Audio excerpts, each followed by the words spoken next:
Hi all welcome back Rashmi's YouTube channel. ಎಲ್ಲರೂ ಹೇಗಿದ್ದೀರಾ? ಎಲ್ಲರೂ ಚೆನ್ನಾಗಿದ್ದೀರಾ ಅನ್ಕೋತಾ ನಾನು ಇವತ್ತೊಂದು ಒಳ್ಳೆ ರೆಸಿಪಿ ಜೊತೆ ಬಂದಿದ್ದೀನಿ. ಮಾವಿನ ಹಣ್ಣು ಕೇಸರಿ ಬಾತ್ ಮಾಡ್ಕೊಳ್ಳೋದು ಹೇಗೆ ಅಂತ ತುಂಬ ಸಿಂಪಲ್ಲಾಗಿ ತುಂಬ ಸ್ವೀಟ್ ರೆಸಿಪಿನ ಮಾಡೋದು ಹೇಗೆ ಅಂತ ತೋರಿಸ್ಕೊಡ್ತಾ ಇದ್ದೀನಿ. ಬನ್ನಿ ಈ ವಿಡಿಯೋನ ತಡ ಮಾಡದೆ ಮಾಡೋದು ಹೇಗೆ ಈ ಕೇಸರಿ ಬಾತ್ನ ಅಂತ ನೋಡ್ಕೊಬರೋಣ. ನಾನಿಲ್ಲಿ ಒಂದು ಮಾವಿನ ಹಣ್ಣನ್ನು ತಗೊಂಡಿದ್ದೀನಿ. ತುಂಬ ಹಣ್ಣಾಗಿರೋದನ್ನೇ ತಗೊಳ್ಳಿ, ಅಂದರೆ ಸ್ವೀಟು ಯಾವ ಹಣ್ಣು ಯಾವ ಥರ ಸ್ವೀಟ್ ಇದೆ ನೋಡ್ಕೊಂಡು ತಗೊಳ್ಳಿ. ಸ್ವೀಟ್ ಇರೋವಂಥ ಹಣ್ಣನ್ನೇ ತಗೊಳ್ಬೇಕು. ಹುಳಿ ಆ ಥರ ಇದ್ದರೆ ಬೇಡ, ಸ್ಕಿಪ್ ಮಾಡಿ. ಸ್ವೀಟ್ ಆಗಿರೋಂತಹ ಮಾವಿನ ಹಣ್ಣಿದ್ರೆ ಮಾತ್ರ ಈ ಕೇಸರಿ ಬಾತಿಗೆ ಯೂಸ್ ಮಾಡ್ಕೊಳ್ಬೇಕು. ಇಲ್ಲ ಅಂದರೆ ಹುಳಿ ಥರ ಇದ್ದರೆ ಈ ಕೇಸರಿ ಬಾತು ಸ್ವಲ್ಪನೂ ಚೆನ್ನಾಗಿರಲ್ಲ. ಇವಾಗ ಮಾವಿನ ಹಣ್ಣು ಪೇಸ್ಟ್ ಮಾಡಿ ಪಕ್ಕದಲ್ಲಿ ಎತ್ತಿಟ್ಕೋತಾ ಇದ್ದೀನಿ. ಇವಾಗ ಒಂದು ಪ್ಯಾನ್ಗೆ 1 ಟೇಬಲ್ ಸ್ಪೂನ್ ಆಗುವಷ್ಟು ಬೆಣ್ಣೆ, 3 ರಿಂದ 4 ಟೇಬಲ್ ಸ್ಪೂನ್ ಆಗುವಷ್ಟು ತುಪ್ಪನ ಹಾಕ್ಕೊಂಡು ಬಿಸಿ ಆದಮೇಲೆ ಇವಾಗ ಗೋಡಂಬಿ ಮತ್ತು ಬಾದಾಮಿನ ಸೇರಿಸ್ಕೊಂಡಿದ್ದೀನಿ. ಇಲ್ಲಿ ನಾನು ದ್ರಾಕ್ಷಿ ಹಾಕ್ಕೊಂಡಿಲ್ಲ, ಯಾಕಂದರೆ ನಾವು ಮಾವಿನ ಹಣ್ಣು ರೆಸಿಪಿ ಮಾಡ್ತಿರೋದ್ರಿಂದ ಸೊ ಅದು ಚೆನ್ನಾಗಿರಲ್ಲ ಅಂತ ಅಂದ್ಕೊಂಡು ನಾನು ಸ್ಕಿಪ್ ಮಾಡಿದ್ದೀನಿ ದ್ರಾಕ್ಷಿನ. ನಿಮಗೆ ಬೇಕು ಅಂದರೆ ಕೂಡ ಸೇರಿಸ್ಕೊಳ್ಬೋದು.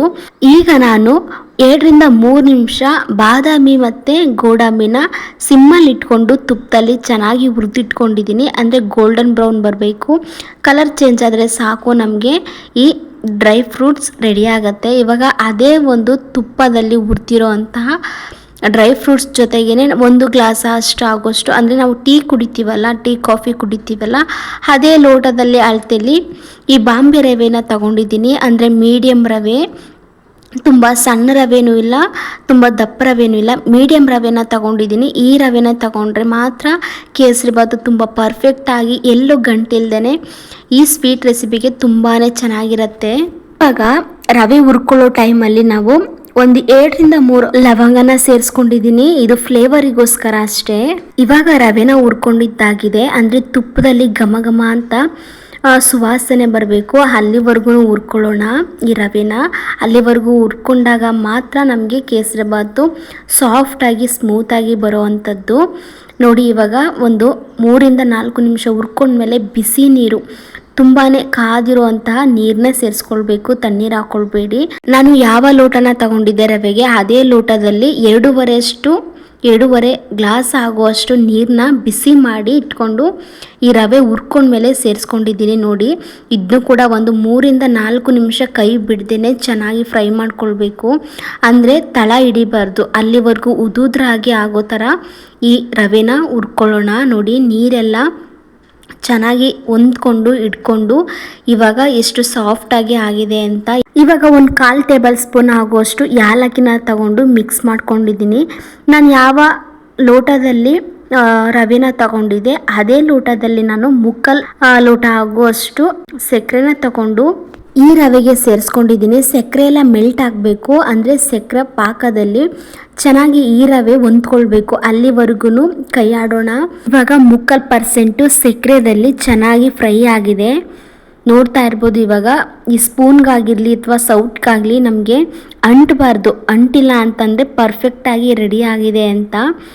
ನೋಡಿ, ಇವಾಗ ಸ್ವಲ್ಪನೂ ಅಂಟುತ್ತಾ ಇಲ್ಲ ಸೌಟಿಗೆ.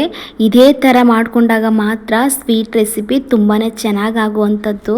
ನಾವು ಸ್ವೀಟ್ ರೆಸಿಪಿ ಮಾಡುವಾಗೆಲ್ಲ ಮೀಡಿಯಮ್ ಫ್ಲೇಮ್ ಅಥವಾ ಸಿಮ್ಮಲ್ಲಿ ಇಟ್ಕೊಂಡೇ ಈ ಸ್ವೀಟ್ ರೆಸಿಪಿನ ಮಾಡ್ಕೊಳ್ಬೇಕಾಗತ್ತೆ. ಇವಾಗ ನಾನು ಮೊದಲು ಪೇಸ್ಟ್ ಮಾಡಿ ಎತ್ತಿಟ್ಕೊಂಡಿದ್ದಲ್ವ ಮಾವಿನ ಹಣ್ಣು ಪೇಸ್ಟು, ಇವಾಗ ಇದಕ್ಕೆ ಈ ಕೇಸರಿ ಬಾತ್ ಜೊತೆಗೆ ಮಿಕ್ಸ್ ಮಾಡ್ಕೊಳ್ಳೋಣ. ರವೆಗೆ ಎಲ್ಲ ಹೊಂದ್ಕೊಳ್ಬೇಕು, ಅಲ್ಲಿವರೆಗೂ ಕೈ ಬಿಡ್ದೇ 2 ರಿಂದ 3 ನಿಮಿಷ ಮಿಕ್ಸ್ ಮಾಡಿಕೊಂಡ್ರೆ ಸಾಕಾಗತ್ತೆ. ಈ ಕೇಸರಿ ಬಾತ್ಗೆ ಯಾವುದೇ ರೀತಿ ಕಲರ್ನ ಮಿಕ್ಸ್ ಮಾಡ್ಕೊಂಡಿಲ್ಲ. ನಾವೇನು ಮಾವಿನ ಹಣ್ಣು ಕಲರ್ ಇದೆ ಸೇಮ್ ಒರಿಜಿನಲ್ ಆಗಿ ಅದೇ ಕಲರ್ ಬರುತ್ತೆ. ಮಾವಿನ ಹಣ್ಣು ಪೇಸ್ಟ್ ಮಾಡ್ಕೊಂಡಿದ್ವಲ್ಲ ಅದಕ್ಕೆ 2 ರಿಂದ 3 ಟೇಬಲ್ ಸ್ಪೂನ್ ನೀರನ್ನ ಹಾಕ್ಕೊಂಡು ಮಿಕ್ಸ್ ಮಾಡಿಕೊಂಡು ಇವಾಗ ಇದಕ್ಕೆ ಸೇರಿಸ್ಕೊಳ್ಳೋಣ.